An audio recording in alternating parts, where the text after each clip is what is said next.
Hello friends, मैं आज आपको क्लास 10th का मैथ्स का फर्स्ट चैप्टर वास्तविक संख्या पढ़ाऊंगी, जिसका पहला टॉपिक है यूक्लिड विभाजन प्रमेय का।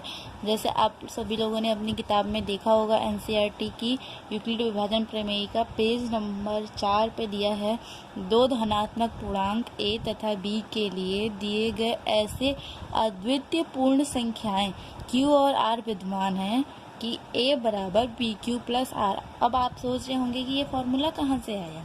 आप सभी को डिवाइड करना आता है। सपोज हमने 5 से 15 को डिवाइड किया, ठीक है। आपको डिवाइड करना तो आता ही होगा। 5 एकम 5, 5 दूनी 10, 5 तियां 15, ठीक। शेषफल कितना बचेगा? 0। इसी तरह से हम दूसरी संख्या ले लेते हैं। 7 से हम 22 को भाग देंगे। 7 एकम 7, 7 दूनी 14, 7 तियां 21, ठीक। शेषफल कितना बचा? 1। अब आपको पता ही होगा कि भाग देने की क्रिया में इसको शेषफल, इसको भागफल, इसको भाज्य, इसको भाजक कहते हैं, ठीक। अब आपको फॉर्मूला पता है, भाज्य बराबर भाजक गुणा भागफल प्लस शेषफल, ठीक। अगर हम भाज्य को a से डिनोट कर दें, भाजक को b से, भागफल को q से और शेषफल को r से, तो क्या हमारा सेम फॉर्मूला बन जाएगा जो यूक्लिड विभाजन प्रमेय में फॉर्मूला दिया गया है।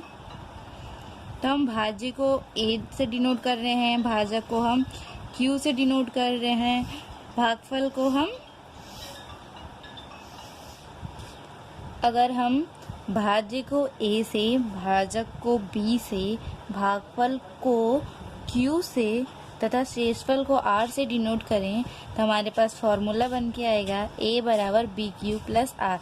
अब आपको समझ में आ गया होगा, ये यूक्लिड विभाजन प्रमेय का फॉर्मूला नंबर फर्स्ट मान सकते हैं आप। a बराबर बी क्यू प्लस आर कहाँ से आया।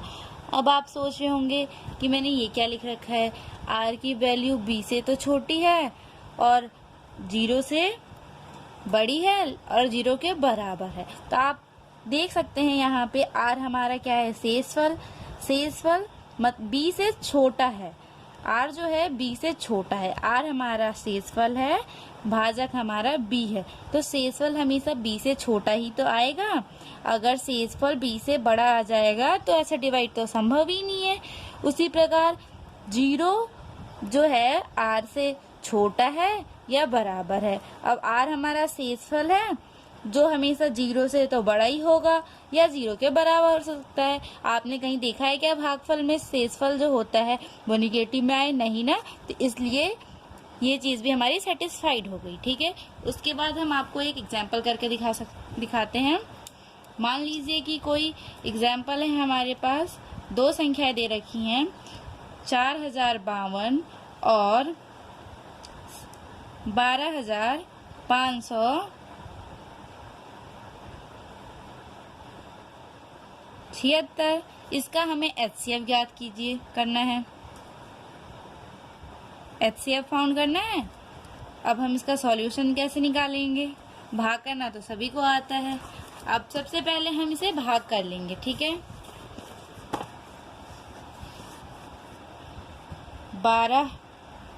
4052 से 12,576 को हम भाग करके दिखाएंगे। आप सभी को भागफल करना तो आता ही होगा। सबसे पहले 4052 से 12,576 को भाग देंगे तो कितनी बार में जाएगा? 3 बार में जाएगा। क्या आएगा? 12,156। हम माइनस करेंगे, क्या बचेगा? 420। फिर 4052 को हम डिवाइड करेंगे किससे? 420 से, ठीक है। कितनी बार में जाएगा? 9 बार में। 4,420 को 9 से मल्टीप्लाई करेंगे तो कितना आएगा? 3780 सब्ट्रैक्ट करेंगे तो कितना आएगा 272।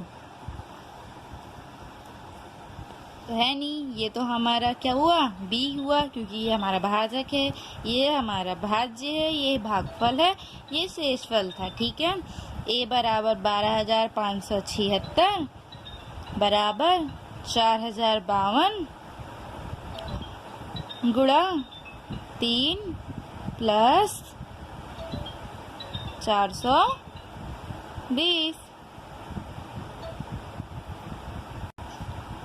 फिर ये प्रक्रिया हम आगे बढ़ाएंगे और फिर यहाँ पे हम 4052 लिखेंगे बराबर 420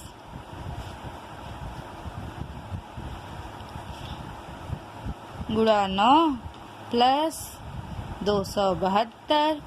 फिर हम क्या लिखने वाले हैं, 420 बराबर 272 गुणा 1 प्लस 148। फिर 272 बराबर 148 गुणा 1 प्लस 124।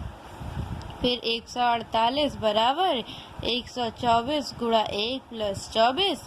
फिर 124 बराबर 24 गुणा 5 प्लस 4।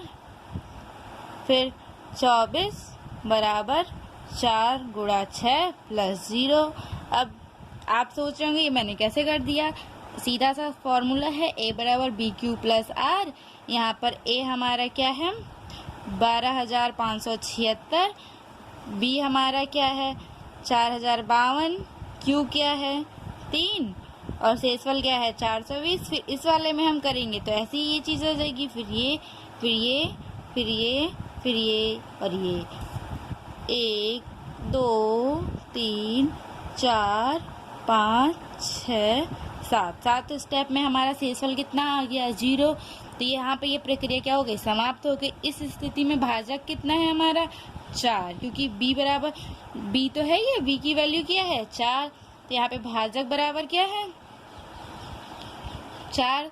तो हमारा दो संख्याओं का HCF 4052 और 12,576 का HCF क्या हो गया 4 आंसर।